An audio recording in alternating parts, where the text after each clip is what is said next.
Ok, perfecto.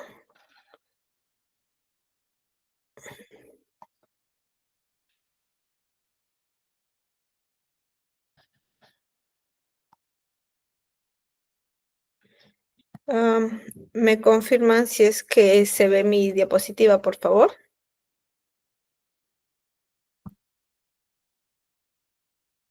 Sí, doctora. Perfecto. Gracias, Alison. Muy bien, voy a compartir.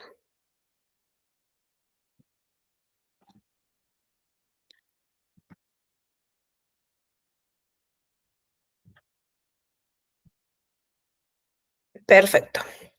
Listo, jóvenes. El día de hoy tenemos dos temas, ¿no? Uno es el glosario de Fleischner, que no es otra cosa más que como un repaso de la terminología que hemos venido hablando durante todas estas 7 semanas de clases.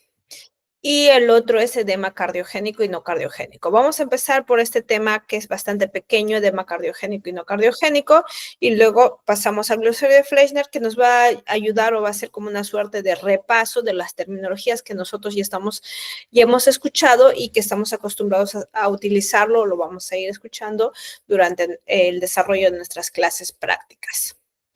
Perfecto. Edema cardiogénico y no cardiogénico.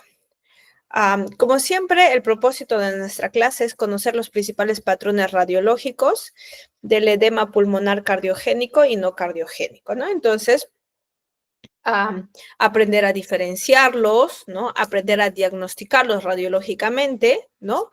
Y posteriormente, después de diferenciarlos, después de diagnosticarlos, diferenciarlos las posibles etiologías y causas. Como su nombre lo dice, diferenciarlos de las causas cardiogénicas y las no cardiogénicas, porque el tratamiento y el manejo de estos van a ser muy diferentes.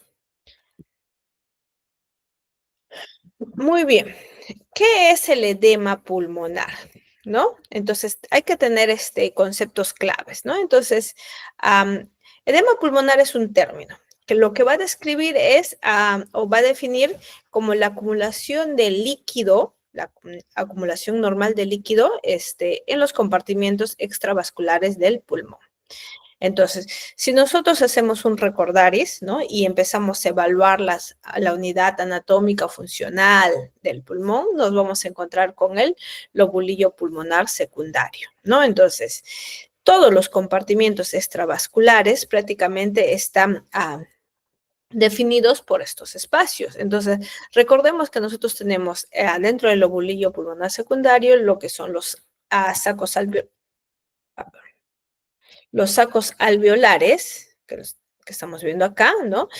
Que por lo general están llenos de aire. Bueno, pues si estos se acumulan de líquido, entonces forma parte de la patología de un edema pulmonar.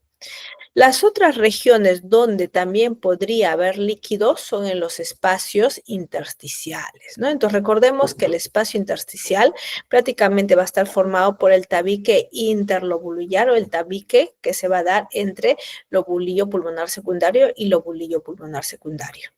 Entonces, ¿qué va a pasar? En estos tabiques lo que nosotros vamos a tener son estructuras vasculares, las estructuras venosas, ¿no? Entonces, la extravasación de líquido de líquido a estos niveles va a hacer que estos tabiques interlobulillares se hagan mucho más visibles, se vuelvan mucho más gruesos y por lo tanto va a formar también parte del patrón del edema pulmonar. Entonces, en conclusión, el edema pulmonar no es otra cosa más que la acumulación de líquido en el espacio intersticial, sobre todo el tabique interlobulillar y dentro de los sacos alveolares, ¿no? Que normalmente debería estar lleno de aire. Entonces, vamos a hacer una pequeña revisión de las imágenes que tenemos acá. Cuando nosotros hablamos de un edema pulmonar, nosotros ya conocemos cómo es el patrón alveolar y también ya conocemos cómo es el patrón intersticial. Y en las clases pasadas nosotros hemos aprendido a diferenciarlas unas de otras. Bueno, el edema pulmonar, ¿no? Que ya lo hemos visto en el patrón alveolar, así como en el intersticial, tiene que cumplir ciertas características específicas. ¿ya? Ciertas características específicas, ¿no? Uno, puede ser un patrón alveolar o puede ser un patrón intersticial o puede ser los dos, ¿ok? La distribución de estos siempre va a ser bilateral, simétrica, y la distribución característica, ¿no? Es periliar, y eso es lo que se llama en alas de mariposa o alas de murciélago. ¿Ok? Entonces, se puede presentar como un patrón alveolar, se puede presentar como un intersticial, como los dos. ¿Ok? Entonces, ¿y cómo se distribuye? Tiene que ser bilateral y simétrico. ¿Ya? Y cuando hablamos de simétrico, quiere decir que debe tener una distribución periliar y nos va a dar los signos de las imágenes en alas de mariposa o alas de murciélago. ¿Ok? Esto va a depender de los grados, ¿no? Que se presenten en el edema pulmonar. ¿Ok? Y pueden estar asociados a ciertas patologías, a otros signos radiológicos que justamente los van a definir o nos van a ayudar a definir cuál es su causa o su etiología, ¿no? Entonces, pueden estar asociados a cardiomegalia en el caso de que estemos ante problemas como la insuficiencia cardíaca congestiva o como los edemas de origen cardiogénico, ¿ok?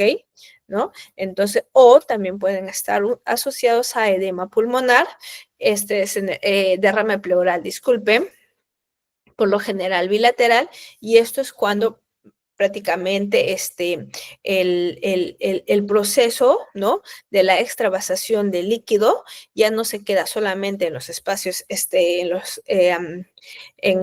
los septos intersticiales, sino ya se van al espacio extrapleural, ¿no? O a nivel de las cisuras, ¿ok? Entonces, eso es lo importante. Entonces, analicemos esta primera imagen. A ver, Aguilar Sedano María Isabel. ¿Está por ahí María Isabel? Sí, doctora, buenas tardes. Buenas tardes, María Isabel. Sí. A ver, María Isabel, nosotros tenemos acá una radiografía de tórax, ya un paciente, ¿no? Es un tórax frontal. Entonces, ¿qué patrón tú encuentras en esta radiografía? ¿Encuentras un patrón alveolar o encuentras un patrón intersticial?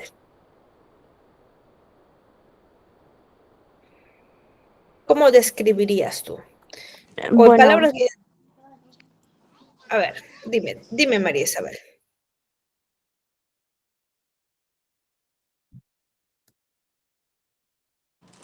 sí, sí, se escucha un poco raro, es que tengo mala señal, doctora, pero lo que veo es mayormente líneas. Parece un patrón intersticial ahora, pero la língula, se podría decir, en el borde izquierdo del corazón se ve una consolidación, una radiopacidad. Ok, ok, perfecto. Muchas gracias, María Isabel. Correcto, lo que dice su compañera es cierto, ¿no? Entonces, miren, se ven líneas como estas, miren, líneas o bandas radiopacas, ¿no? Miren acá también, miren estas líneas, ¿no? Entonces, que están distribuidas en el parénquima pulmonar. Pero también nosotros podemos ver imágenes consolidativas, como se ve acá a nivel retrocardíaco, ¿no? Retrocardíaco izquierdo y también paracardíaco derecho, ¿no? Entonces, estamos viendo los dos tipos. Danitza Mao. ¿Está por ahí Danitza?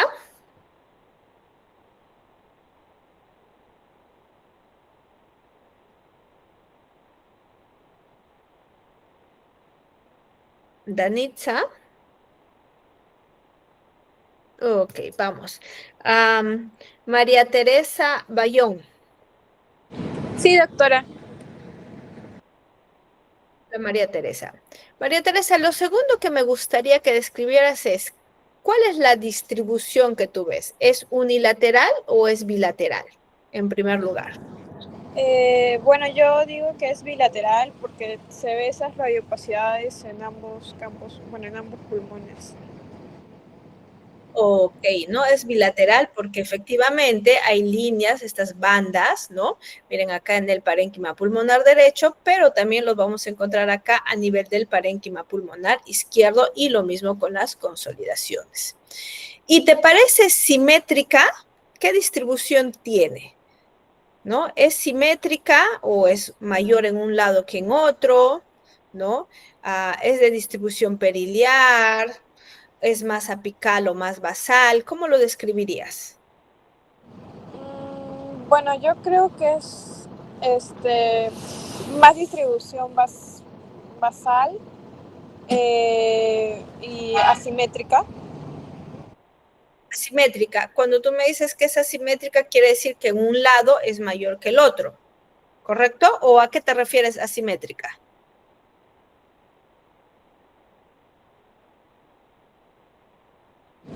Sí, bueno, yo creo que en el lado izquierdo es un poco mayor la radiopacidad. Oh, no, no sé. ¿Te parece que en el lado izquierdo es mayor que en el lado derecho? Ok, si yo dividiría esto en tres campos, en tres tercios, superior, medio, inferior, ¿no?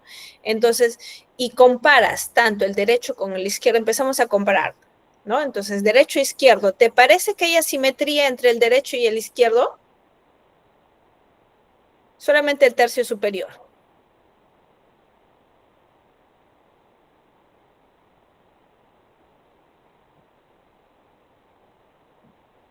En la parte apical sí es bastante simétrico, pero por ejemplo en el segundo tercio lo veo un poco asimétrico. Bueno, En el medio me dices, ¿no? Segundo tercio es el medio, el tercio medio, ¿correcto? sí, doctora. Ok. ¿Dónde te parece que es mayor? ¿En el derecho o en el izquierdo?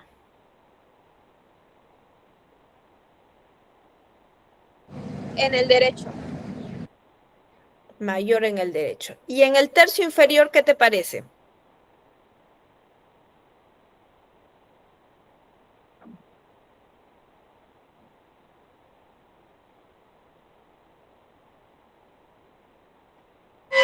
Bueno, se observa un poquito más en el izquierdo, en la parte inferior. Ok. Y si yo te preguntara, ¿es más central o es más periférico?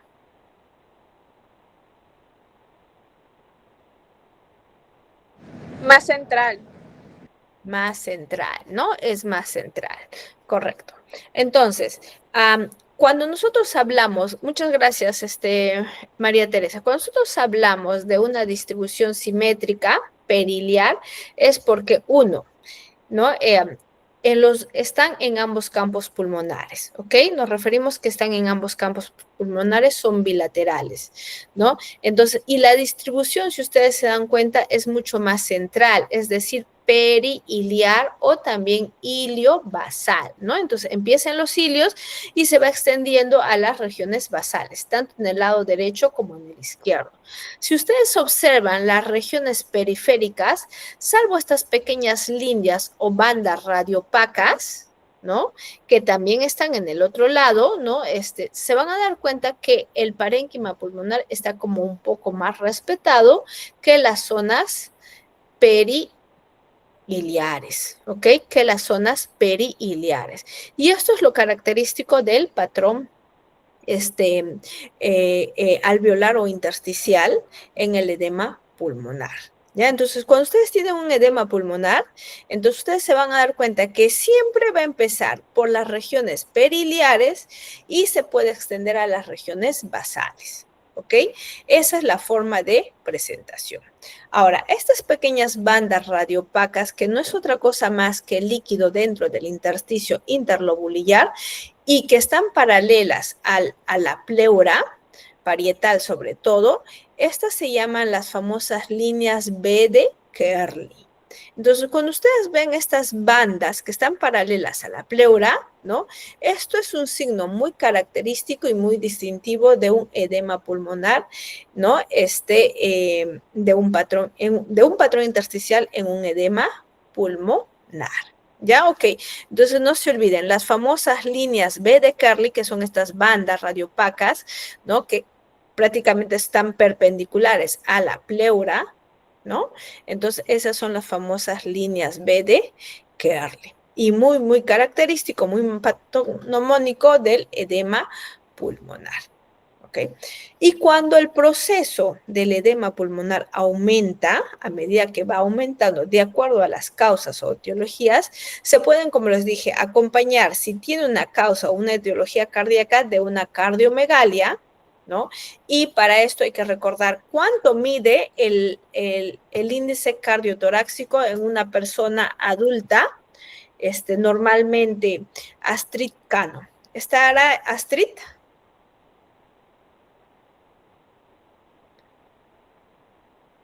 Astrid Nayel Cano. Sí, doctora.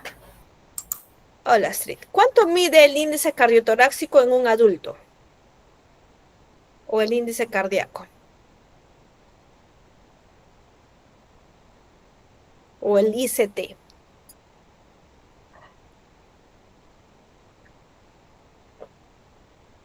Para hablar de cardiomegalia. ¿Cuánto tiene que medir?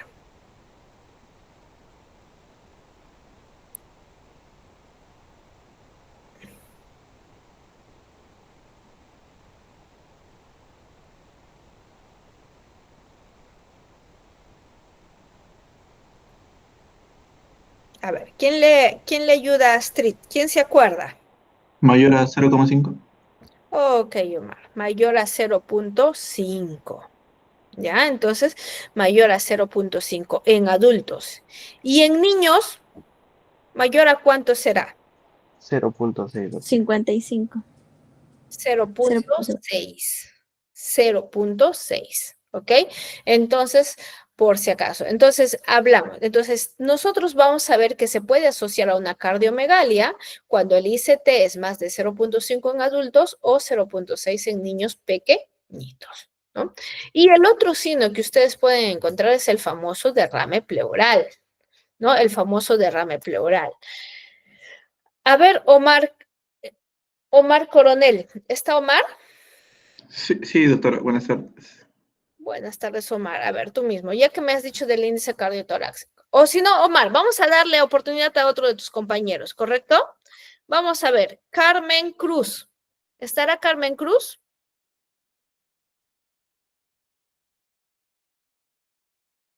Carmen Cruz Rodríguez.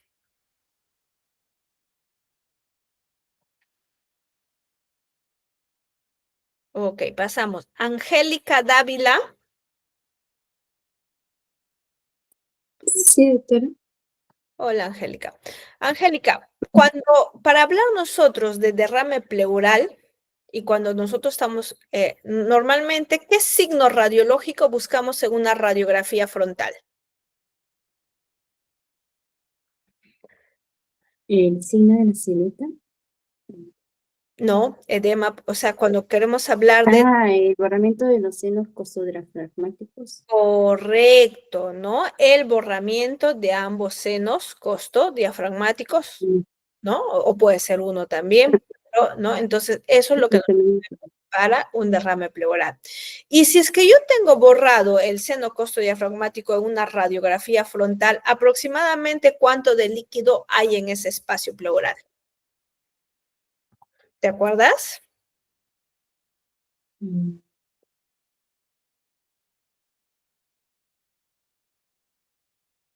A ver, Paolo.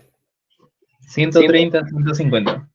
Correcto, ¿no? Entonces, cuando nosotros ya tenemos obturación de senos costodiafragmáticos o costofrénicos, aproximadamente tenemos entre 130 a 150 cc de derrame. Y Paolo, ¿y si es que estuviéramos ante una radiografía lateral? 50, 75. Perfecto, ¿no? Más o menos un promedio de 50 a 75. Muy bien. Entonces, esos son los otros o los dos signos que nosotros tenemos que buscar. ¿Ok? Entonces, puede haber una cardiomegalia y cuando hay una cardiomegalia, por lo general nos está indicando que el edema pulmonar es de origen cardiogénico. ¿Ok? ¿No? Es de origen cardiogénico. Pero la obturación de senos costofrénicos puede ser indistinto, ¿ya? Puede ser para patología cardíaca como patología que no es cardíaca. Muy bien, sigamos viendo las imágenes. Y miren acá. Entonces, este engrosamiento, estas líneas B de Carlin, están representando estas líneas de acá, que no es otra cosa más que el engrosamiento del tabique interlobulillar, que normalmente en condiciones normales no se debe ver, debe verse así de esta manera, no se debe visualizar. ¿Y por qué se visualiza? Porque el líquido es radiopaco, ¿no? Está saliendo hacia el espacio, ¿no? Al espacio intersticial, ¿no? Al intersticio. ¿Ok? Entonces, esto es lo que nosotros encontraríamos si, por ejemplo, nosotros lo veríamos en una radiografía de tórax, como las famosas líneas B de Kerley o estas bandas radiopacas que están viendo, y en una tomografía, pues no es otra cosa más que el engrosamiento del tabique interlobulillar. ¿Ok? Y miren, esta es la otra presentación que nosotros podemos tener del edema pulmonar, ¿no? Entonces, miren, este es otro tipo de presentación. A ver, Paolo ya me participó. Edgar Galarza, ¿estará Edgar por ahí? Edgar Galarza Romero. Sí, doctora, buenas tardes. Buenas tardes, Edgar. A ver, en la radiografía que estoy presentando, ¿qué patrón tú podrías caracterizarlo? ¿Es un patrón alveolar o es un patrón intersticial? Un patrón alveolar. Es un patrón. ¿Y por qué dices que es un patrón alveolar? Por la presencia de broncograma aéreo. Correcto, la presencia de broncograma aéreo, que es un signo bastante característico. ¿Qué otro signo más te recuerdas?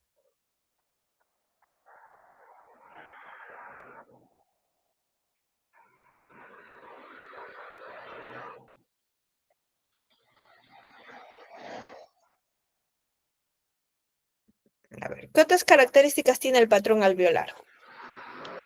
La heterogeneidad. Tipo algodonoso. ¿Qué más? Ok, es una radiopacidad tipo algodonosa, bordes mal definidos, ¿no? Entonces, es característico del patrón alveolar, ¿no? Entonces, imágenes radiopacas de bordes mal definidos, ¿ok? Que pueden hacer la silueta. ¿Pueden hacer el signo de la silueta con el patrón alveolar, Sí. Edgar? Puede hacer el signo de la silueta, ¿no? Y que tiene broncograma aéreo, correcto. Muchas gracias, Edgar. A ver, vamos a llamar a Lian García. ¿Estará Lian? Sí, doctora. Ok, Lian. A ver, ¿qué tipo de distribución tiene este patrón alveolar? ¿Es unilateral, es bilateral, es simétrica? Y si hablamos de simétrica, ¿es periliar? En este caso, ese patrón sería bilateral simétrico. A ver, guíate. Bilateral simétrico, ok. ¿Y la distribución cuál sería? Aparte de ser bilateral simétrico. Periliar también. Porque respeta los Periliar. campos superiores e inferiores. Ok, y mira, justamente es periliar porque si nosotros nos fijamos, miren, las regiones periféricas están respetadas, Sí. ¿no? Miren las regiones periféricas. ¿Y cómo se llama este patrón cuando es periliar bilateral? Es patrón en alas de mariposa, si no me equivoco. Correcto, ¿no? El patrón en alas de mariposa que es muy típico y muy característico del edema pulmonar.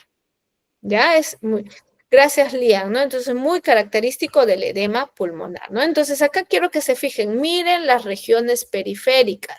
Mire, está completamente respetada, ¿no? Están respetadas por lo general, ¿no? Entonces, es lo típico dentro del edema pulmonar, ¿no? Del edema pulmonar.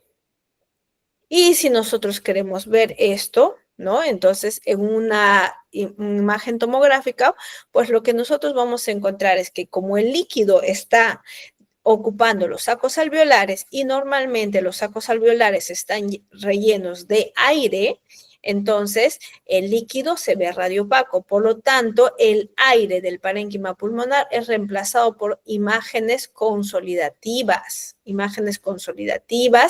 radiopacas, cuando hablamos de terminología de rayos X, ¿no? O aumento de la densidad del parénquima o hiperdensas cuando hablamos de tomografía, ¿no? Entonces, miren acá, ¿no? Entonces, estos son consolidaciones, ¿no? Consolidaciones. A ver, vamos. Jennifer González. ¿Está Jennifer González?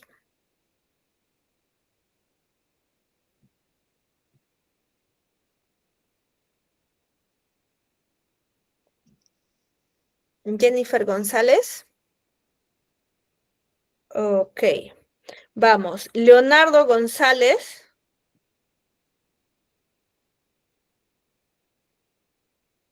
Leonardo González Linares.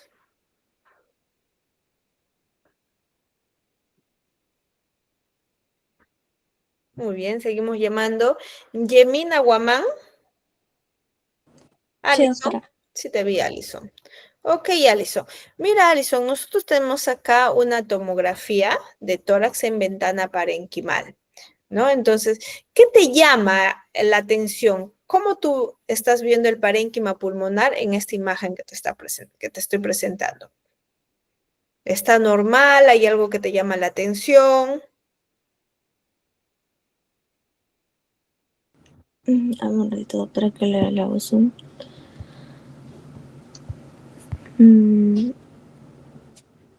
Lo que me llama la atención es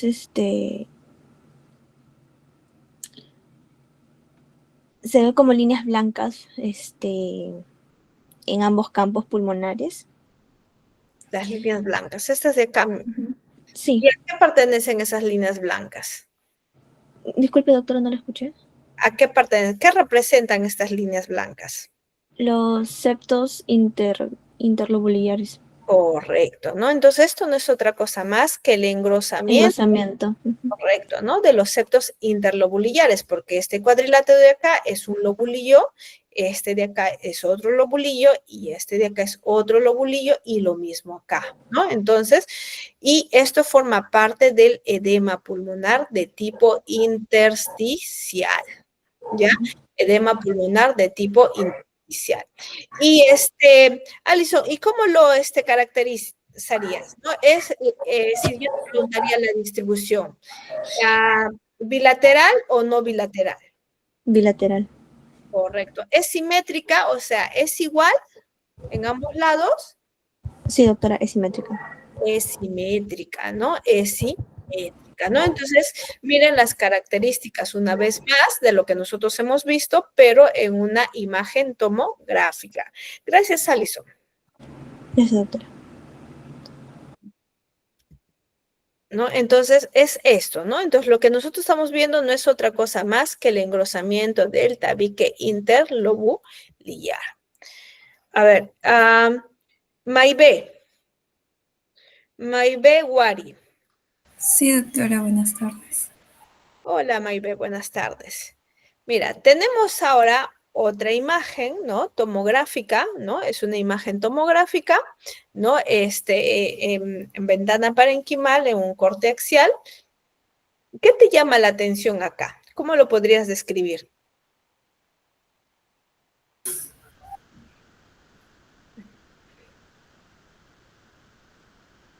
Que se ven zonas más hiperdensas. Ok, ¿no? ¿Y dónde se ven las zonas hiperdensas? En ambos campos pulmonares. En ambos campos pulmonares es bilateral. ¿Y esas zonas hiperdensas es un patrón alveolar o es un patrón intersticial? Alveolar, doctora. Es un patrón alveolar, ¿no? ¿Por qué es un patrón alveolar? Porque se observan como consolidaciones. Consolidaciones, ¿no? Lugares donde hay se podría decir, aumento de densidades, ¿no? Que van a borrar las estructuras, ¿no? Entonces, hablamos de patrón alveolar o consolidación en una tomografía cuando nosotros vemos que se borra completamente las estructuras vasculares, ¿no? Entonces, las estructuras vasculares son estas líneas que ven acá, que es normal que tenga toda tomografía, ¿no? Pero cuando hay borramiento de estructuras vasculares o vasos, que es en el patrón alveolar, es típico de las consolidaciones. ¿Y qué te llama la atención? ¿Cuál es la distribución de estas consolidaciones, Maybe? Podría ser algo asimétricas, porque se ve más en el campo pulmonar derecho que en el izquierdo. Es un poco asimétrico porque hay más en el campo pulmonar derecho e izquierdo. Perfecto, pero en relación al parénquima pulmonar, ¿es periférico o es más central? Más central. Correcto, ¿no? Entonces recuerden, el patrón alveolar, gracias Maybe, el patrón alveolar, como les decía, ¿no? Es de distribución central, periliar. Pero doctor, acá yo no veo los cilios, no veo los cilios. Efectivamente, no vemos los cilios, pero miren ustedes cómo las regiones periféricas se respetan. Miren acá, en el lado izquierdo es mucho más característico. Miren cómo las regiones periféricas están siendo respetadas. Y si nosotros hacemos un corte más inferior, vamos a ver que estos consolidaciones o estas hiperdensidades van a predominar a nivel de las regiones iliares, ¿no? Entonces, esto es lo típico. Ahora, hay un término que se habla de vidrio esmerilado. ¿Qué es el vidrio esmerilado? Es una presentación también que puede tener el edema pulmonar. Y el vidrio esmerilado no es otra cosa más que la atenuación del parénquima pulmonar. Solamente hablamos de vidrio esmerilado en tomografía. En radiología se puede hablar un poco, sobre todo se habló cuando en la época del COVID, ¿no? Pero la verdad es que no es tan fácil de caracterizarlo, pero en tomografía sí es muy, muy fácil de diferenciarlo de las consolidaciones, porque mientras que las consolidaciones, miren, son prácticamente densidades que van a borrar estructuras vasculares, el vidrio esmerilado es un aumento de la densidad o de la atenuación, pero las estructuras vasculares, miren, se van a preservar, se van a ver a través de ellas, ¿ok? ¿No? Entonces, recuerden que el vidrio esmerilado no es otra cosa más que una presentación de un patrón, no es característico de ninguna enfermedad específica, ¿no? Pero este signo radiológico también se puede presentar en el edema pulmonar, ¿no? Entonces, en el edema pulmonar, ¿no? Entonces, miren, cumple las mismas características anteriores, solamente que nosotros estamos hablando prácticamente de un patrón alveolar por tomografía. Y no es otra cosa más que, miren acá, ¿no? Acá tenemos las dos presentaciones, ¿no? Miren, cuando hablamos de consolidación o patrón alveolar, ¿no? Prácticamente los vasos o las estructuras, ¿no? Se borran, yo no veo nada, solamente es una mancha blanca.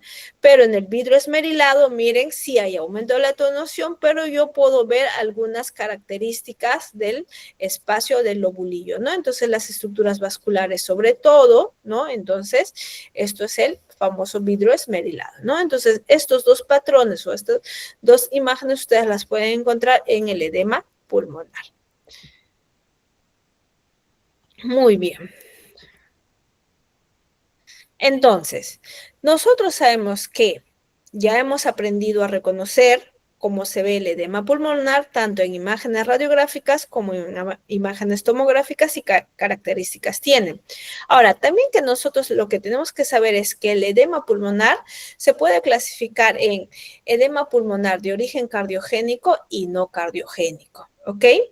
Cuando el edema pulmonar viene de origen cardiogénico, por lo general es porque las cámaras cardíacas de alguna manera están afectadas, ¿no? Como la insuficiencia cardíaca congestiva, la insuficiencia mitral, estenosis aórticas, arritmias, patologías del miocardio, como las miocarditis o las miocardiopatías, ¿no? Entonces, acá definitivamente las cámaras cardíacas están asociadas.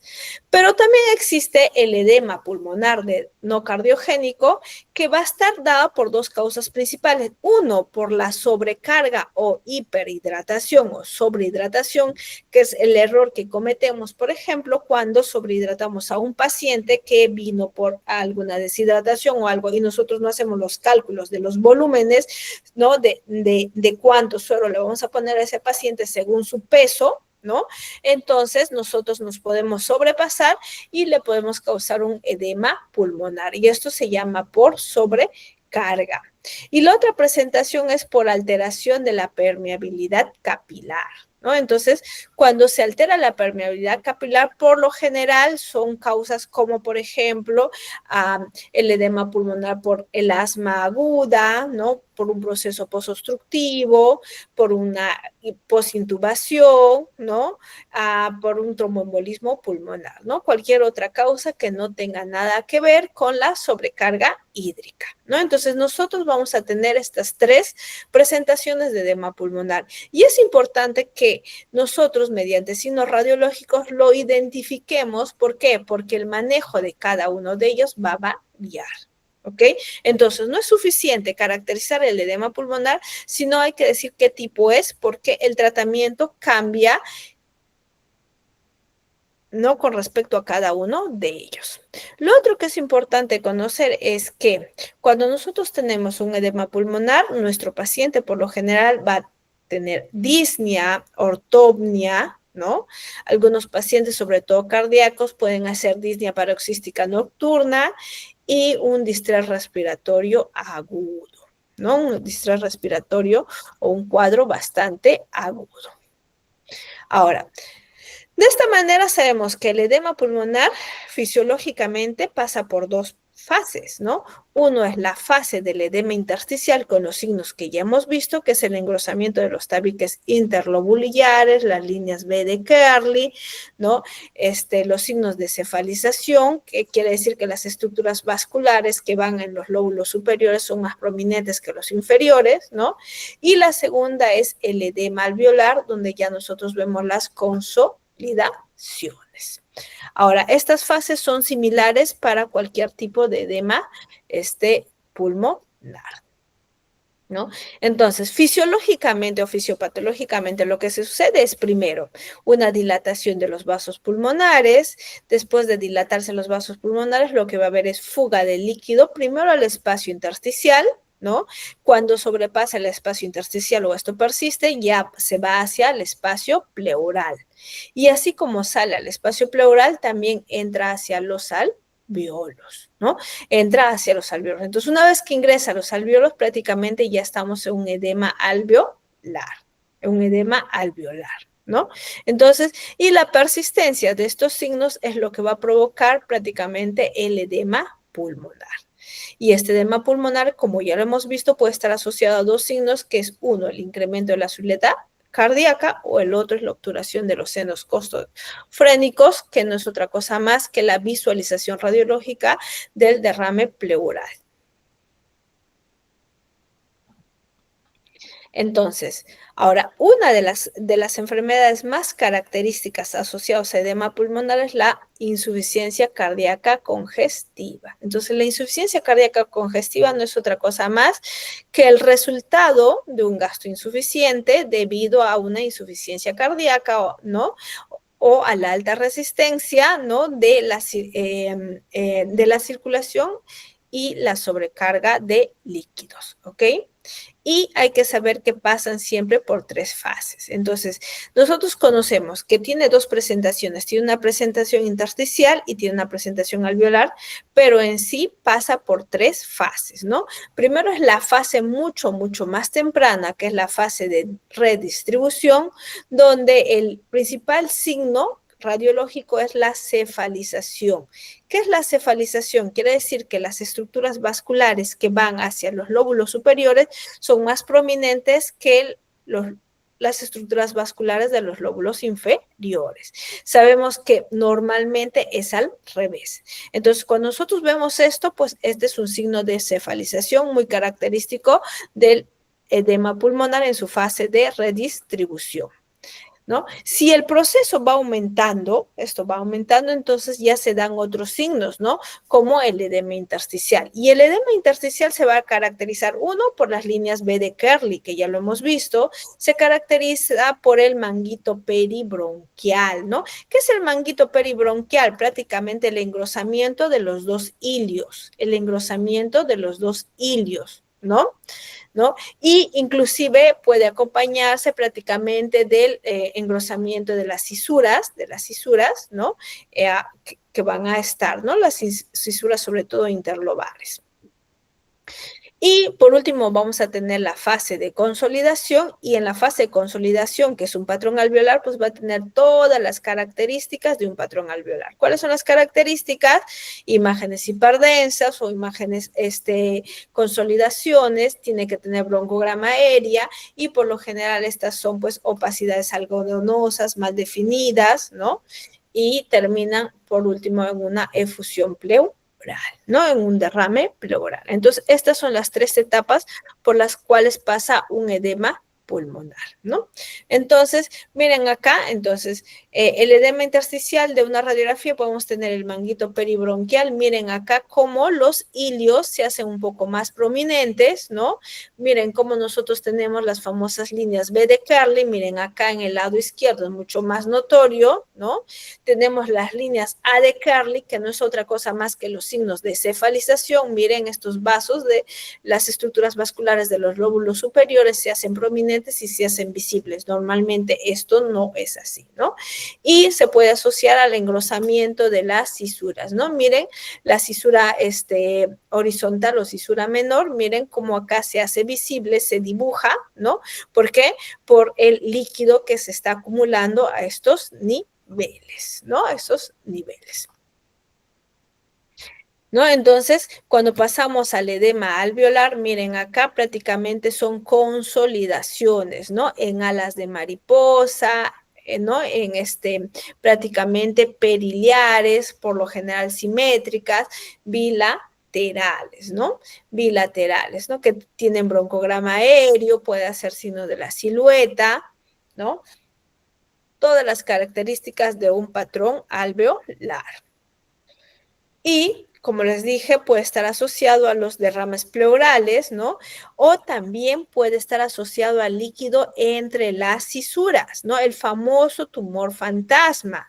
¿Cuál es el famoso tumor fantasma? Cuando hay líquido o acumulación de líquido en la cisura, ¿no? Y da la forma como una masa o un nódulo. ¿Ok? Pero si tú haces un control de este paciente, le haces un control de 4 o 5 días en una semana, esto desaparece completamente. Por eso le llaman el tumor fantasma, ¿no? Que quiere decir que el líquido vuelve, ¿no? O sea, sale del espacio extrapleural de las cisuras, ¿no? A medida que nosotros le damos el tratamiento al paciente. ¿Ok? Entonces vamos a recordar un poco más, ¿no? Entonces ya hablamos que tomográficamente el edema pulmonar nosotros vamos a encontrar opacificación en vidrio esmerilado, lo que yo les decía, ¿no? Es como un aumento de la atenuación del parénquima, pero no se borran las estructuras vasculares, ¿no? No se borran las estructuras vasculares, ¿no?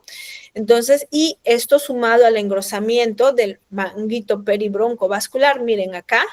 Miren a los cilios, miren, a esto se llama el engrosamiento del manguito peribroncovascular, ¿no? Miren cómo a nivel de los cilios se va engrosando, se hace mucho más prominente, ¿no? Entonces, esto y que en radiografías le llamamos nosotros como los famosos signos de cefalización, y el engrosamiento de los tabiques interlobulares, que no es otra cosa más que las líneas B de Kerley. Esto es en una primera etapa. Si el edema sigue avanzando, miren, vamos a tener consolidaciones. Y lo que yo les decía, miren las consolidaciones, ¿no? Periliar, miren las regiones periféricas, cómo se mantienen respetadas. La distribución, por lo general, es periliar, engrosamiento aumento del tamaño de la silueta cardíaca. Y miren acá en las partes declives, el edema, el derrame pleural bilateral, ¿no? El derrame pleural bilateral, ¿no? Que también es bastante característico, ¿no? Bastante característico, ¿no? Entonces, ahora, también tenemos que saber que nosotros, por imágenes radiológicas, nosotros podemos saber o podemos hablar de niveles de grados de edema pulmonar, ¿no? Entonces, y los grados están prácticamente basados o están referidos al aumento de la presión del enclavamiento capilar pulmonar, ¿no? De tal manera que normalmente o sea, una persona común y corriente, esto va entre 8 a 12, ¿ya? Entonces, entre 8 a 12. Pero a medida que va pasando, nosotros conocemos los 3 tipos o las 3 fases del edema pulmonar. Cuando nosotros estamos con los signos de cefalización, pues nosotros estamos asumiendo que la presión ha subido entre 13 a 18. Entre 13 a 18. Si esto va avanzando a un edema intersticial, miren cómo la presión va subiendo de 19 a 25, y si nosotros encontramos ya prácticamente edema alveolar, nosotros sabemos que la presión es mayor de 25, ¿no? Entonces, esto para el manejo, sobre todo en las salas de UCI, es bastante importante. Es bastante importante. Es un cálculo que la mayoría de los médicos, ¿no? Sobre todo en UCI, que manejan flujos, ¿no? Lo requieren para que hagan un buen cálculo, una buena distribución de los líquidos en el paciente y evitar prácticamente los edemas pulmonares. Ahora, nosotros ya hemos aprendido, hemos visto cuáles son los signos del edema pulmonar en radiografías, en tomografías, y ahora también es importante que nosotros sepamos identificar cuándo es de origen cardíaco y cuándo no es de origen cardíaco. ¿Por qué? Porque sabemos que existen estas dos etiologías. Entonces, acá el pedículo vascular es un signo muy importante que nos va a permitir a nosotros caracterizar si estamos ante un edema pulmonar cardiogénico o si estamos ante un edema por sobrecarga o por alteración de la permeabilidad capilar, ¿no? Entonces, ¿qué es el pedículo vascular? No es otra cosa más que la medida que nosotros vamos a hacer de las estructuras vasculares, ¿no? De las estructuras vasculares que están a nivel del mediastino. Entonces, no es otra cosa más que la medida que se da entre la pared lateral de la vena cava superior, ¿no?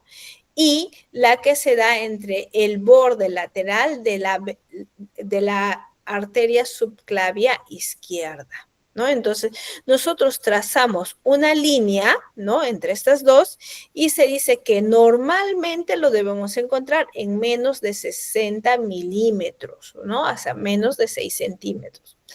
Pero se va a considerar que esté ensanchado o patológico cuando es mayor de 85 milímetros, ¿no? Entonces, lo que nosotros hacemos es medir esta distancia, ¿no?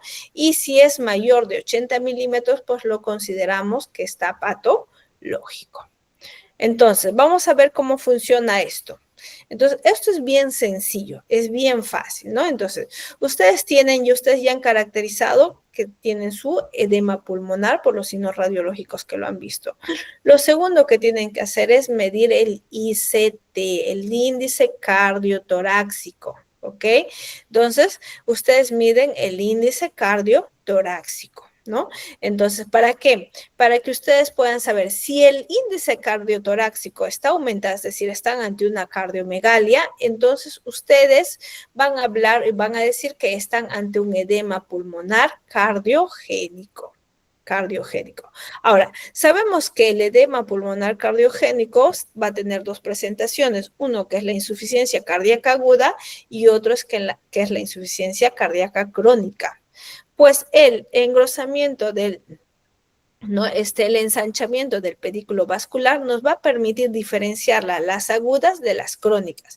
¿Cómo así? Si nosotros tenemos un edema pulmonar con una insuficiencia cardíaca, no, con una cardiomegalia, pero yo mido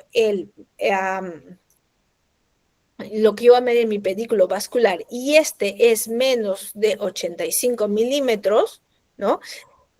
Entonces yo voy a decir que estoy ante una insuficiencia cardíaca aguda.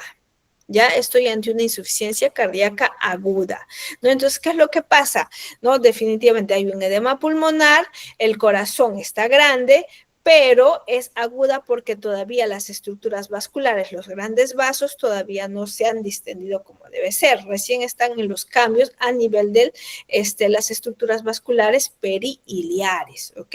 Entonces es aguda. Pero si por el contrario yo mido este pedículo, ¿no?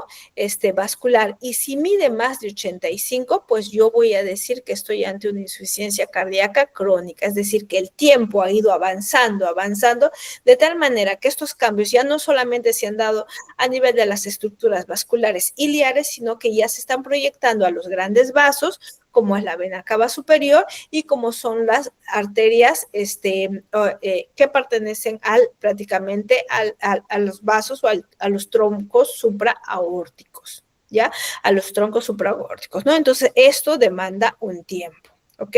Entonces, recuerden, aumento de la silueta cardíaca y el pedículo vascular menos de 85 es agudo.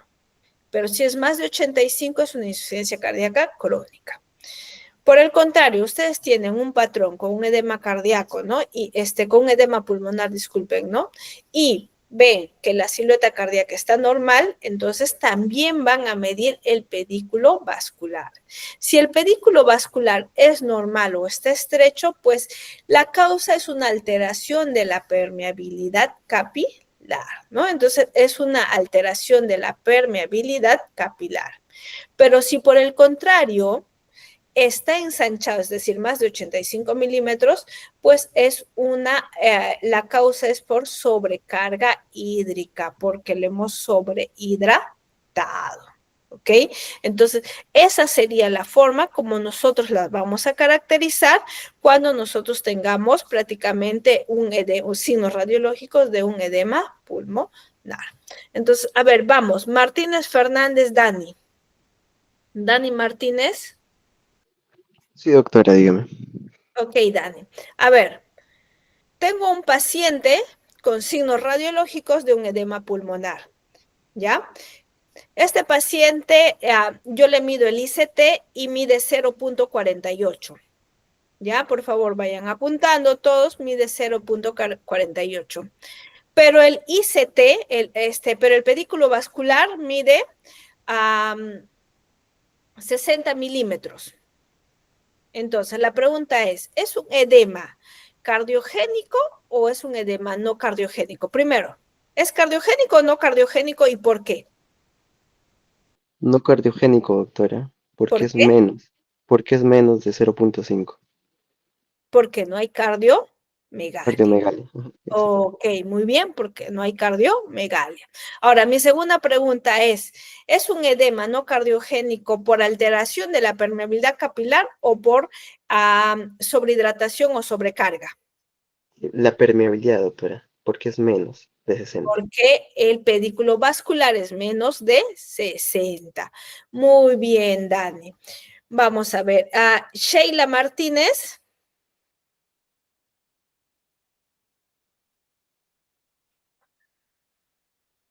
Sheila Martínez Silvestre.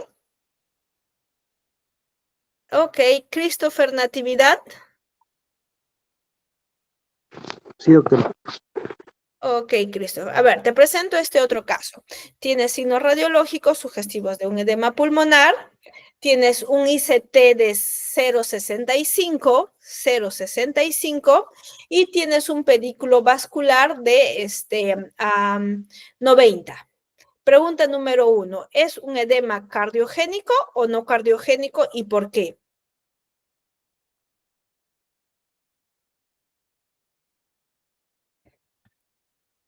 ¿Sería cardiogénico, doctora? ¿Por qué es cardiogénico? Mm,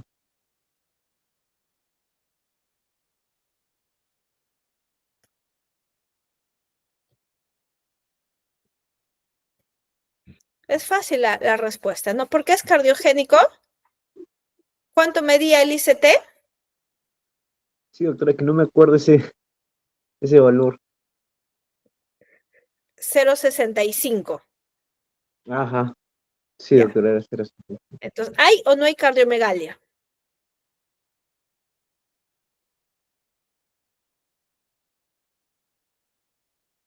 ¿Hay o no hay Sí, doctora. cardiomegalia? ¿Hay Sí, doctora. cardiomegalia? Entonces, Christopher, ¿hay cardiomegalia? Eh,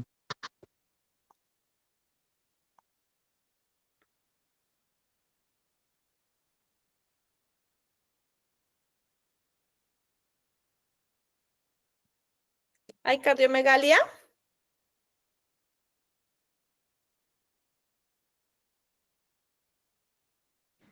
Sí hay cardiomegalia, doctora.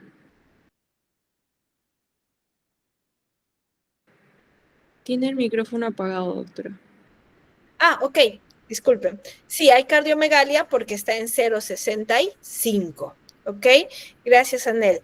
Vamos, a ver, Pedro Palomino.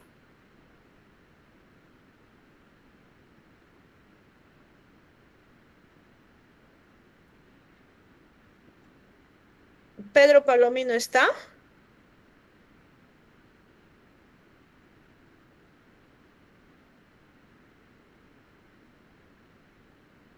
Maybelline. Maybelline. ¿Está Maybelline?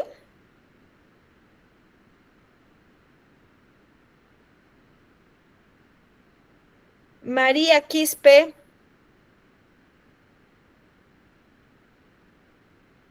María Quispe.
¿Se me puede escuchar, por favor?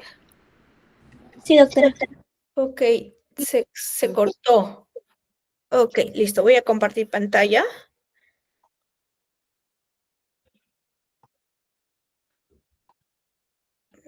La grabación se ha mantenido, pero voy a compartir pantalla una vez más. A ver. Ok.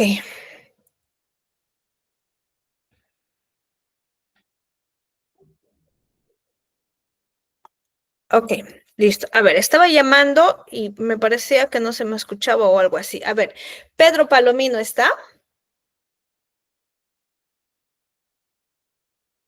Ok. Maybelline Pejerrey.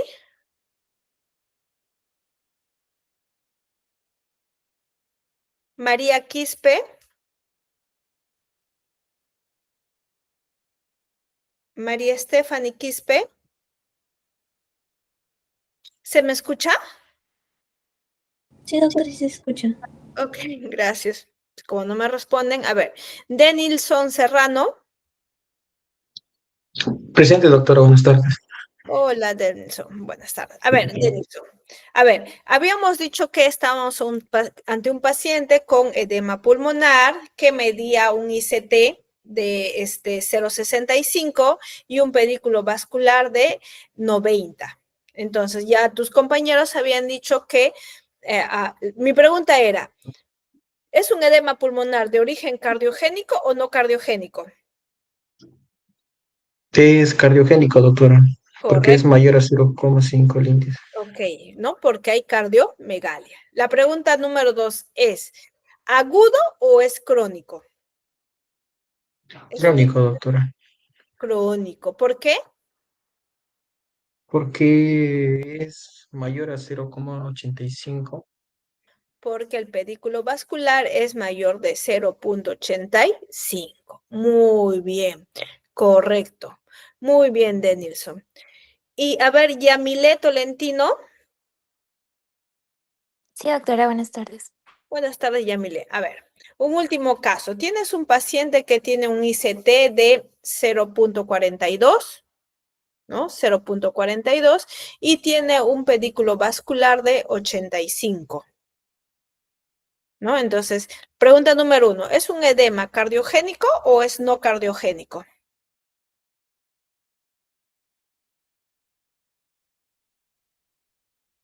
Es un edema no cardiogénico. Perfecto, ¿por qué? No hay presencia de cardiomegalia y es menor a 50.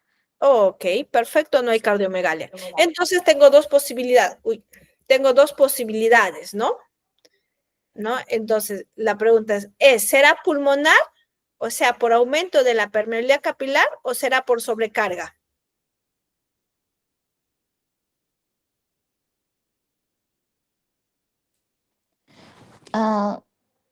Por sobrecarga de volumen. ¿Por qué? Por el, puede ser porque en este caso, ¿Cuánto medía el ICT?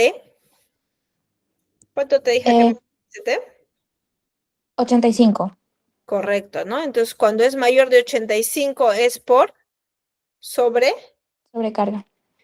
sobrecarga. Correcto. Entonces, jóvenes, de esta manera es como ustedes van a interpretar las imágenes. Si ustedes se dan cuenta, no es tan difícil, es bastante sencillo, ¿no? Y es importante diferenciarlos. ¿Por qué? Porque el manejo, el tratamiento es diferente para cualquiera de los tres casos, ¿ya? Para cualquiera de los tres casos. Entonces, vuelvo a repetir, el ancho del pedículo vascular normalmente es menos de 60, lo normal, ¿no? Entonces, pero se considera patológico solo si aumenta más de 85 milímetros. ¿Qué quiere decir? Que cuando va aumentando de 5 en 5 milímetros, quiere decir que está aumentando con 1 litro de líquido intravascular. ¿Ok? Entonces, un litro de líquido intravascular, ¿no? Entonces, por eso es importante que nosotros podamos definir y empecemos a medir cómo es el ancho del pedículo vascular. ¿Dudas y preguntas hasta acá?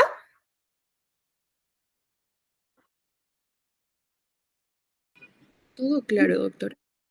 Ok. ¿No? Entonces, es un tema bastante pequeño, ¿no? Es un tema bastante pequeño, pero es bastante sencillo, ¿no? Bastante sencillo. Bueno, vamos a ver el último tema, que es terminología de Fleischner, que es bastante pequeñito, o sea, prácticamente es un recordaris. ¿Preguntas?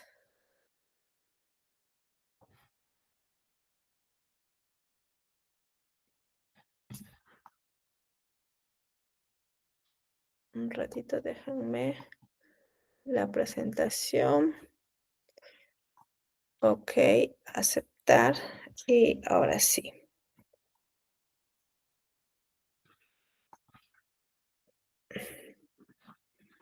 Muy bien.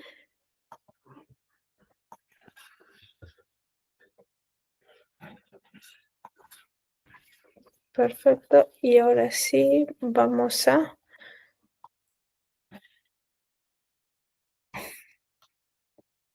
Ok, perfecto. Entonces, ¿qué es la terminología de Fleischner? La terminología de Fleischner no es otra cosa más que la descripción de los diferentes hallazgos radiológicos. ¿Qué finalidad tiene?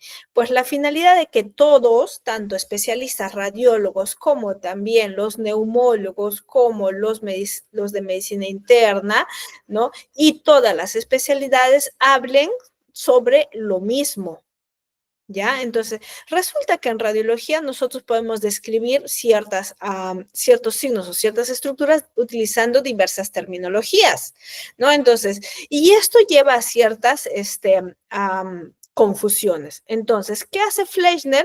Es una sociedad donde se reúnen tanto radiólogos como neumólogos, entonces diferentes especialistas, y lo que hacen es utilizar signos radiológicos para determinar ciertas enfermedades, caracterizar ciertas enfermedades, ¿no? Entonces, por ejemplo, vamos a tener el lobulillo pulmonar secundario. ¿Qué es el lobulillo pulmonar? Pues no es otra cosa más que la unidad funcional más pequeña del pulmón, ¿no?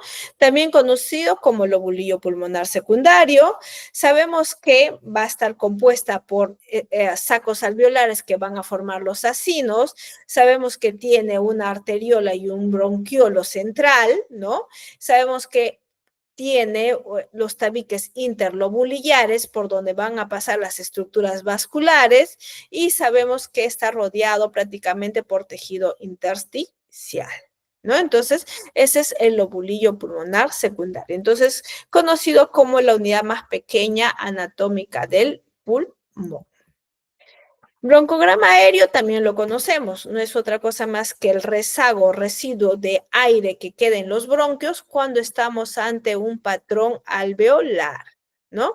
Cuando estamos ante un patrón alveolar. Ahora, hay que saber que no es exclusivo del patrón alveolar, porque también cuando existe una telectasia, ¿no? Cuando hay una telexia, o sea, un colapso del parénquima pulmonar, también el aire puede quedar atrapado en los bronquiolos, ¿no? Y también puede ser susceptible de broncograma aéreo. La diferencia entre neumonía y atelectasia, recuerden que mientras la atelectasia hay disminución del volumen, en la neumonía no hay variación del volumen, ¿ok? No compromete el volumen. Otro término son las bronquiectasias. ¿Qué son las bronquiectasias? No es otra cosa más que la dilatación del bronquio. Nosotros tenemos que saber que por anatomía, el bronquio es normalmente un poco más pequeño o casi del mismo tamaño que la estructura vascular. Siempre andas la estructura vascular con el bronquio, ¿no? Siempre va. Pero el bronquio es por lo general un poco más pequeño. Cuando esto se invierte y el bronquio se hace más grande y la estructura vascular es más pequeña, se da el famoso signo del anillo. Y cuando nosotros vemos el signo del anillo es porque estamos hablando que este bronquio está dilatado.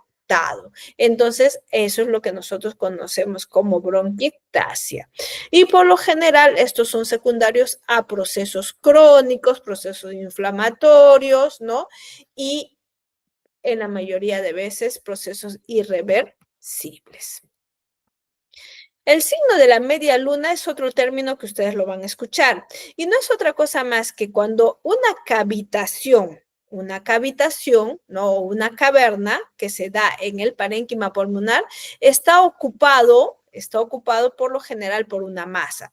Esta masa puede ser un aspergillus o puede ser cualquier tipo de enfermedad granulomatosa como la tuberculosis, como la granulomatosis de Wegener, como la hemorragia intracavitaria, etcétera, ¿ok?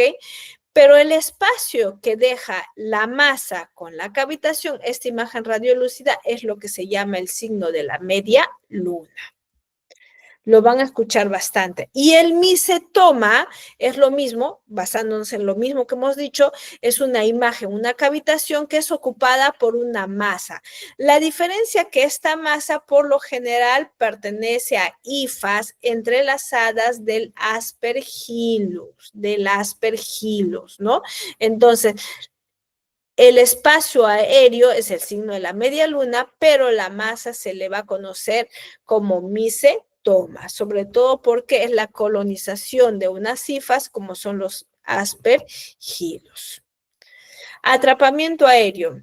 Nosotros sabemos que el parénquima pulmonar contiene aire, pero sabemos que el parénquima pulmonar pasa por dos etapas, la inspiración y la expiración.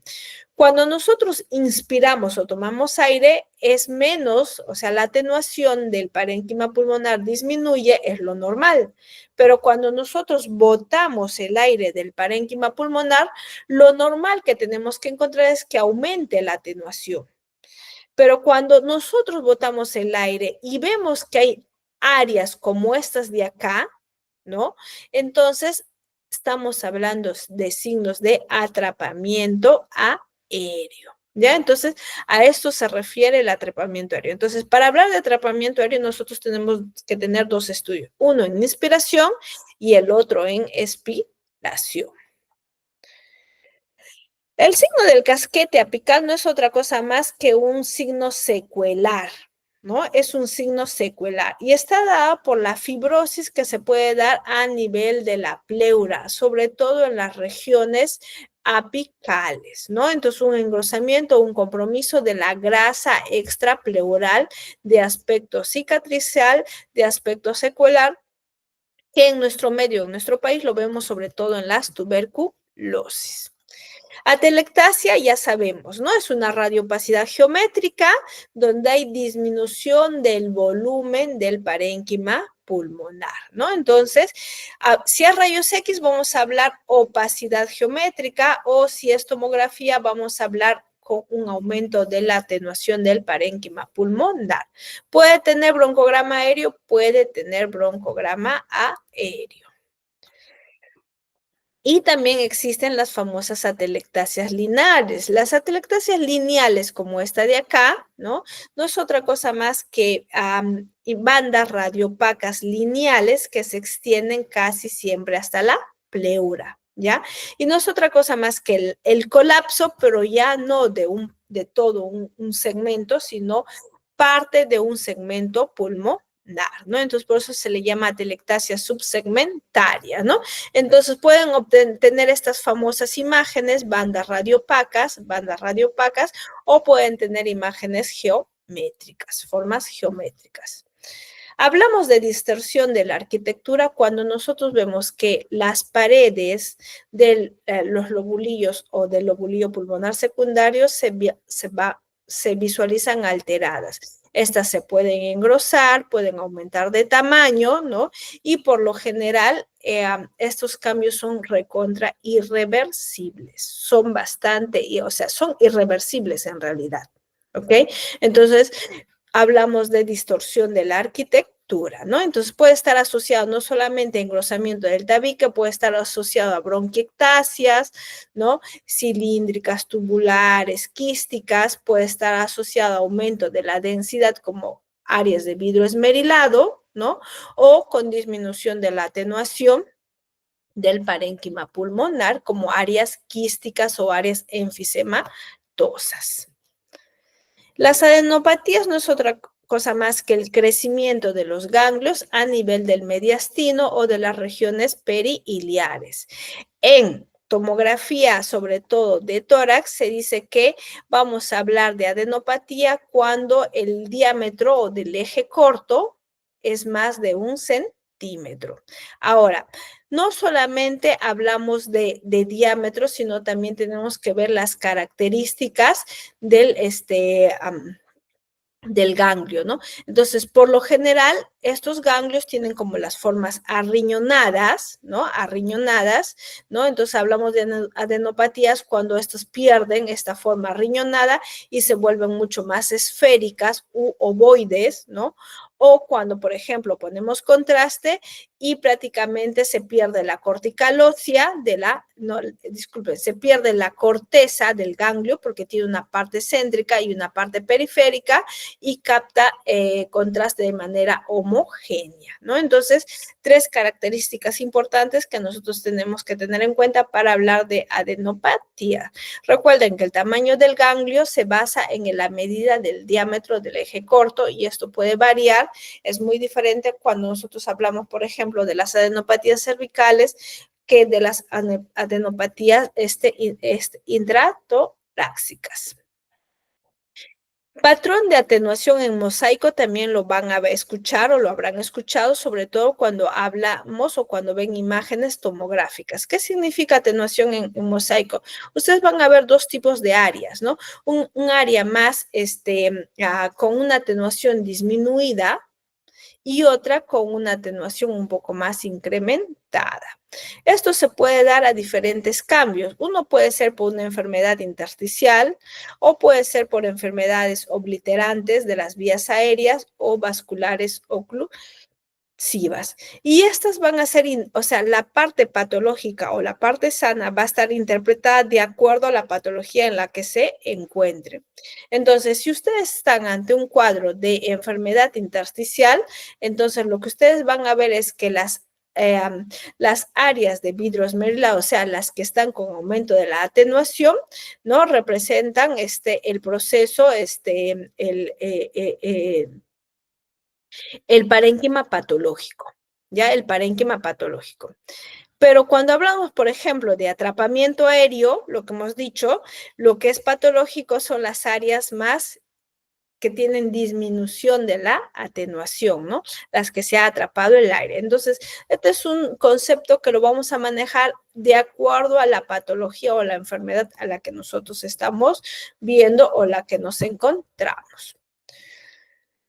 Otro término que van a encontrar es nódulo. La diferencia entre nódulo y masa, pues son los tamaños. Los nódulos son menos de 3 centímetros y las masas son más de 3 centímetros, ¿ok? Entonces, son 2 términos bastante diferentes. Ahora, ustedes pueden encontrar otro término que se llama micronódulo. Cuando ustedes escuchen micronódulo, significa que mide menos de 3 milímetros. ¿No? Menos de 3 milímetros, ¿no? Entonces, conceptos claves bastante importantes, ¿no? Entonces, miren, la masa, más de 3 centímetros. Nódulo pulmón, micronódulo, menos de 3 milímetros. Nódulo, hasta 3 centímetros. Y masa es más de 3 centímetros, ¿no? Entonces, una masa es más de 3 centímetros. Es la terminología que se usa. Se habla de oligoemia cuando hay una disminución en el volumen sanguíneo pulmonar. Entonces, miren, nosotros cuando hemos visto una tomografía vamos a ver que las estructuras vasculares llegan prácticamente de forma delgada, pero llegan hasta el tercio distal del parénquima pulmonar. Pero cuando hay una oligoemia, es decir, cuando hay una disminución regional del tamaño y el número de los vasos pulmonares, ya sea por una obstrucción proximal, lo que ustedes van a ver es que disminuye o desaparecen las estructuras vasculares en el tercio distal. Miren, desaparece completamente. Entonces, cuando ustedes ven que las estructuras vasculares desaparecen de forma abrupta, porque estos en realidad van de más grueso a más delgado hasta desaparecer, pero miren acá cómo se interrumpe, entonces estamos hablando de oligoemia. Oligoemia.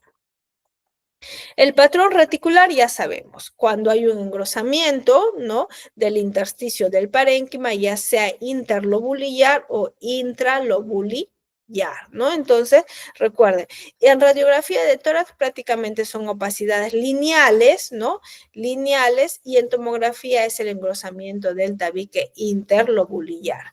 Para hablar de patrón reticular, recuerden, lo mejor es evaluarlo por tomografía. Por tomografía es lo ideal. Y el patrón de panal de abejas, prácticamente conocido como la neumonía intersticial usual o también fibrosis pulmonar, recuerden, es un patrón irreversible y se caracteriza por tener pequeños quistes, ¿no?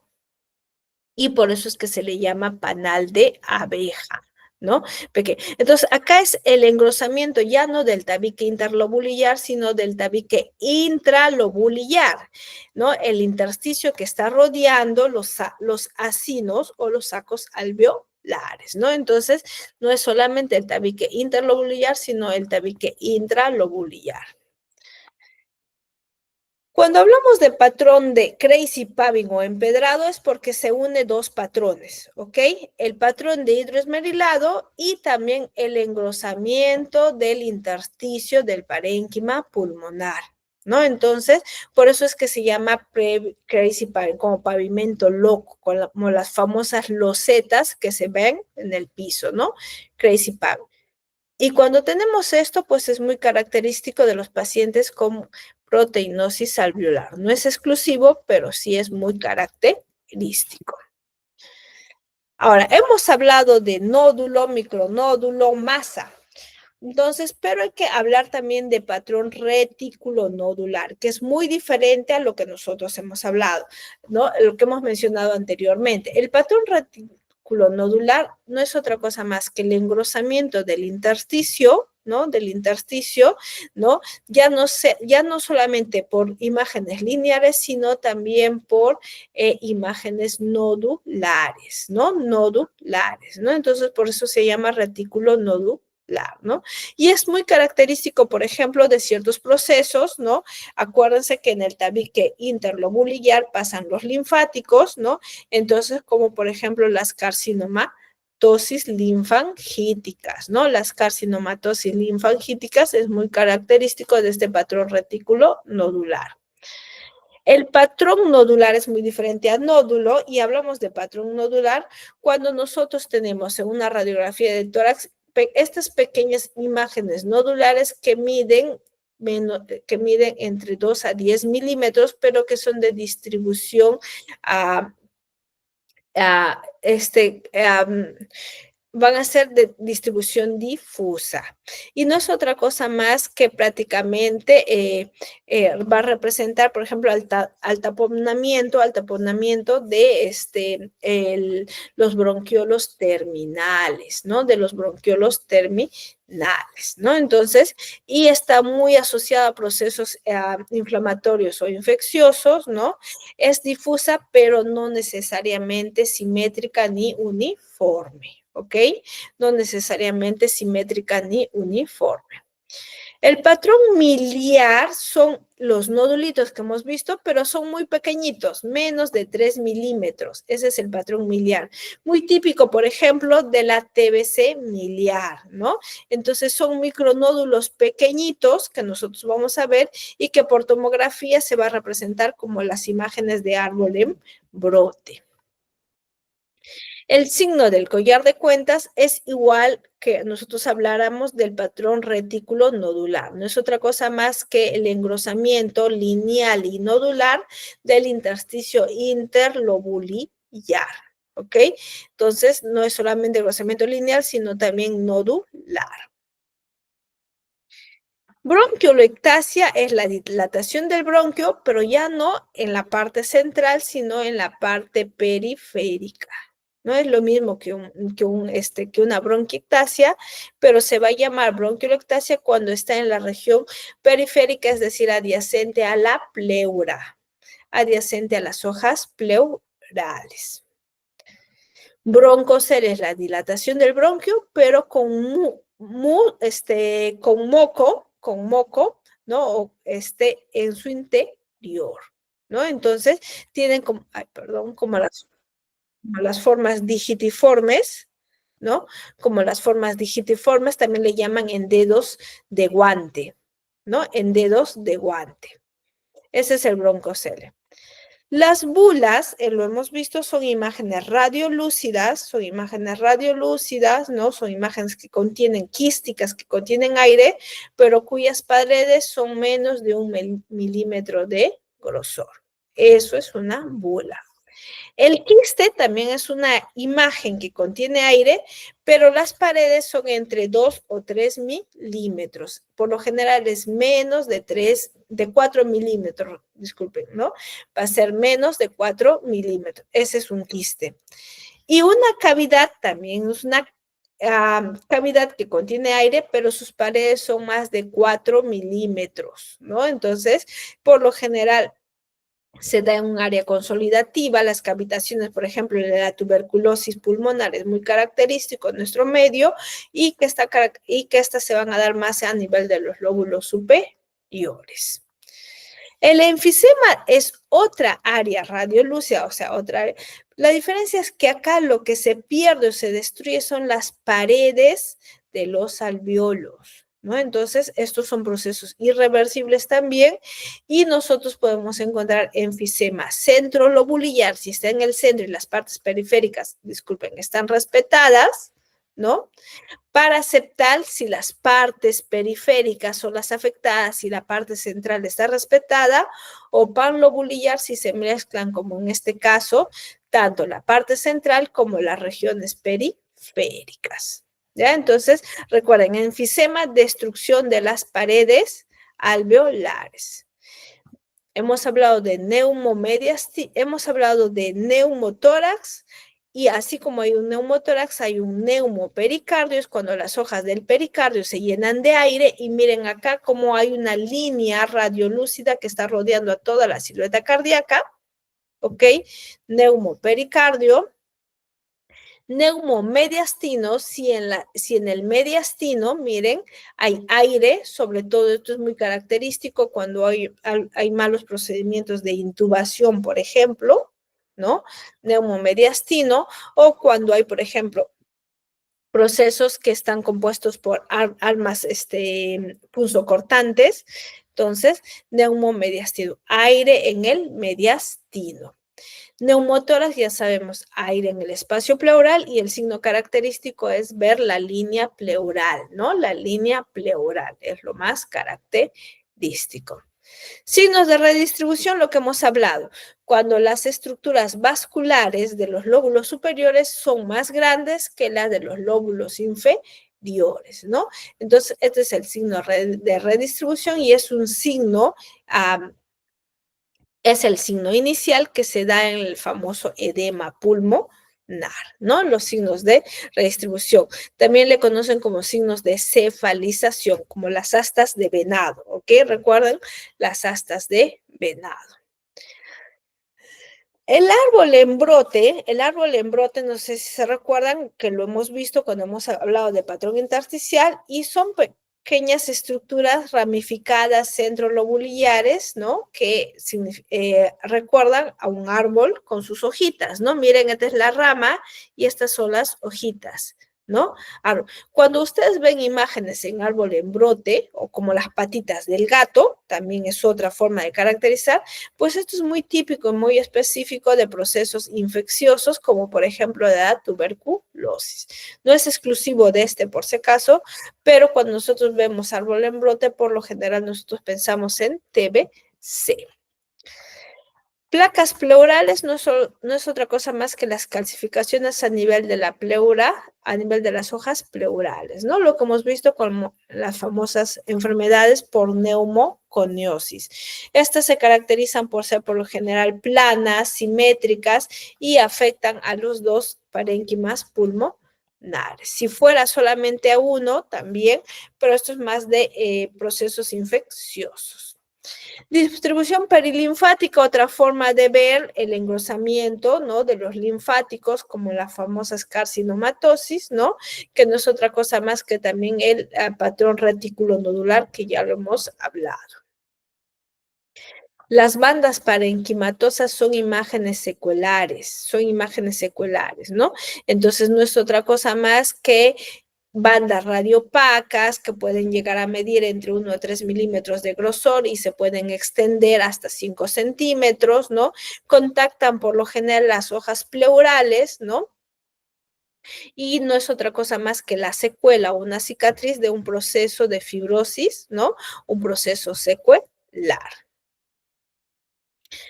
Hablamos de infarto pulmonar cuando encontramos consolidaciones cuya base está asociada al espacio o a las hojas pleurales y el vértice está prácticamente a las estructuras vasculares, ¿no? Tiene esta configuración geométrica, triangular.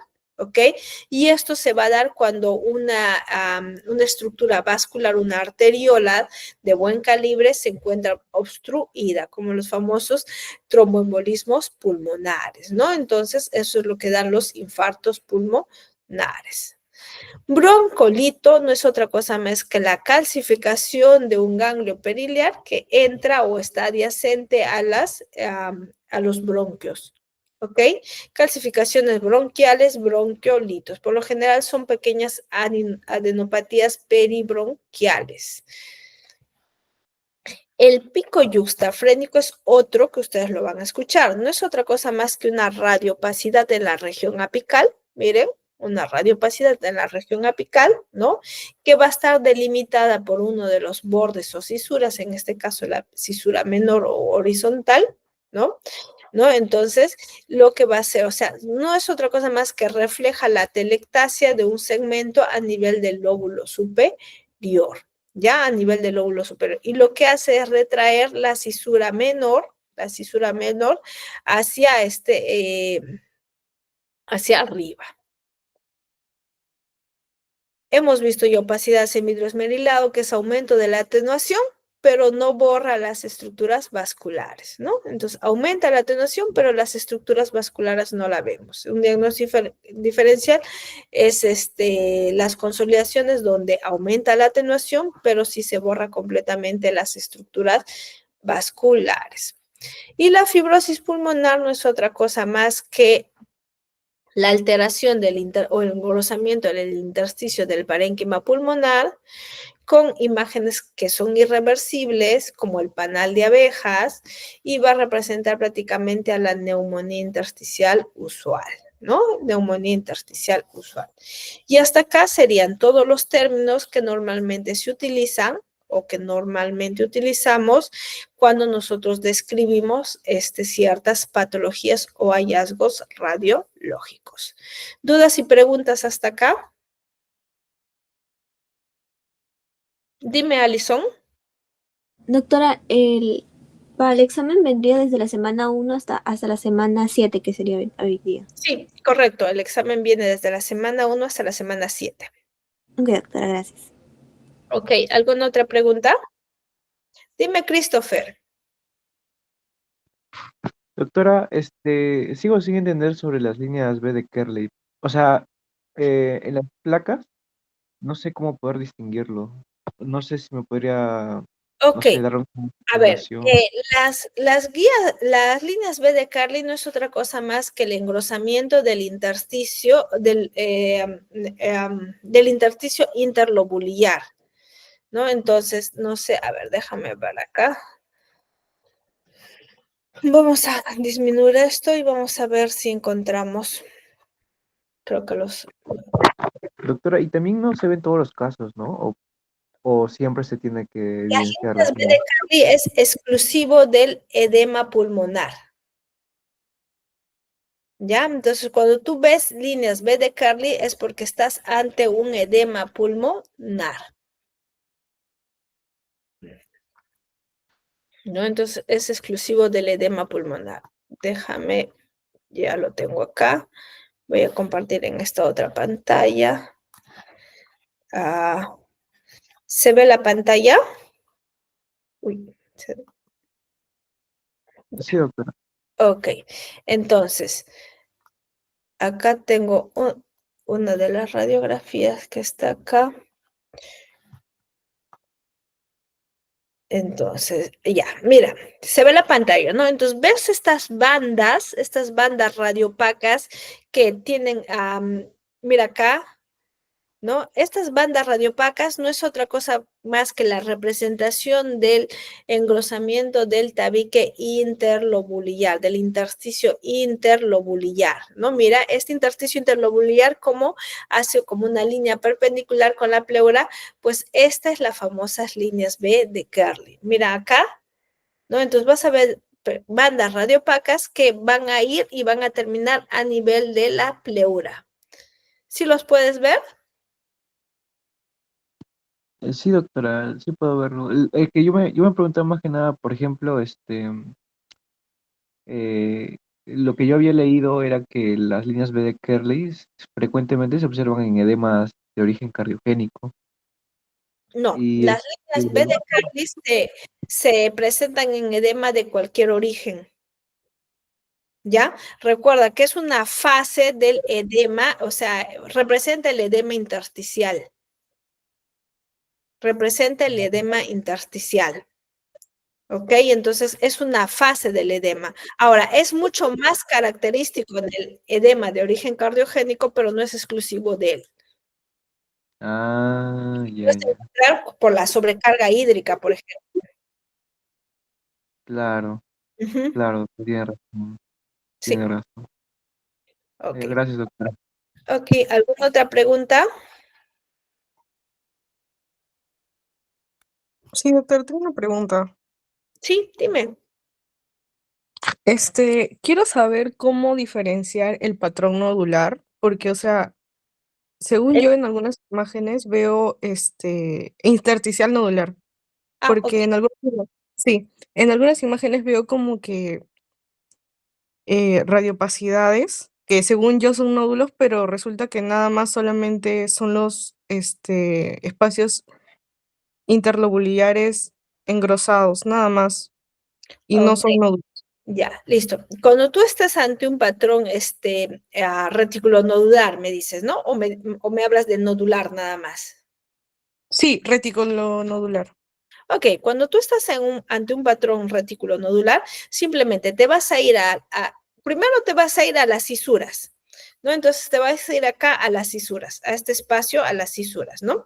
Entonces, si tú ves que esta cisura no solamente tiene un engrosamiento lineal, sino tiene como puntitos ahí, a ese nivel, ese es un patrón reticulonodular.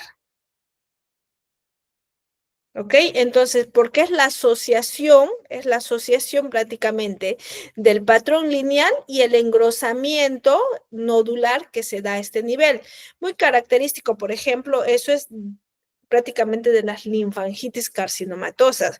Recuerda que a nivel del intersticio interlobulillar nosotros tenemos linfáticos y cuando estos linfáticos se engruesan, son invadidos sobre todo por las famosas linfangitis carcinomatosas, pues tienen esa forma rosariada, ¿no? Entonces es prácticamente un patrón lineal con un nodulito. Y la forma más característica de hablar de un patrón reticulonodular es tú te vas a los espacios subpleurales o te vas hacia las cisuras y si tú ves que no solamente es un engrosamiento lineal, sino hay puntitos ahí, como irregular, es un engrosamiento irregular, entonces ese es un patrón reticulonodular. Doctora, ¿y solamente está asociado a esa enfermedad? ¿O es que hay varias enfermedades? No es solamente exclusivo. No es exclusivo. Las carcinomatosis es muy típico, pero no es exclusivo. Acuérdate que los linfáticos son afectados por cualquier proceso infeccioso. Cualquier proceso infeccioso, los linfáticos van a ser afectados. Ya. Está bien, doctora, gracias. ¿Alguna otra pregunta?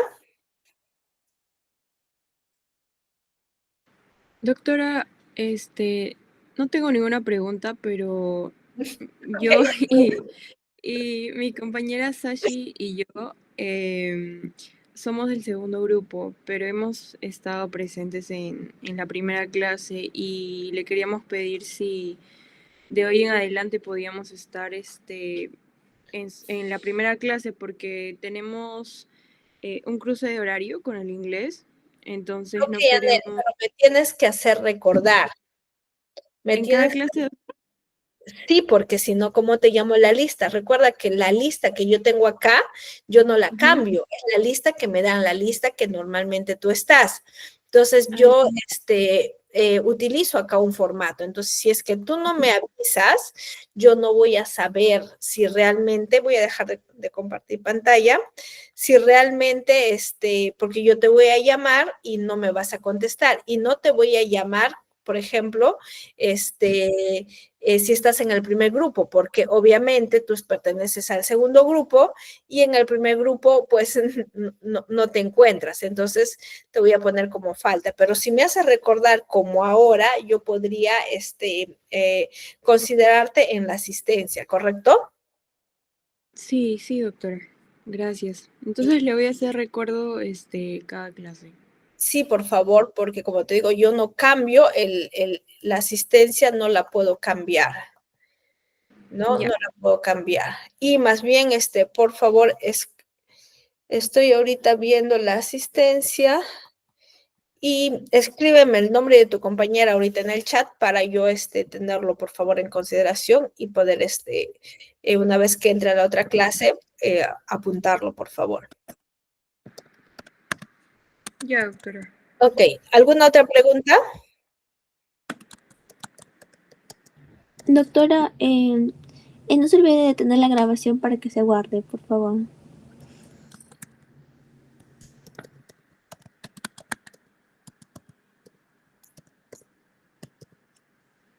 Listo.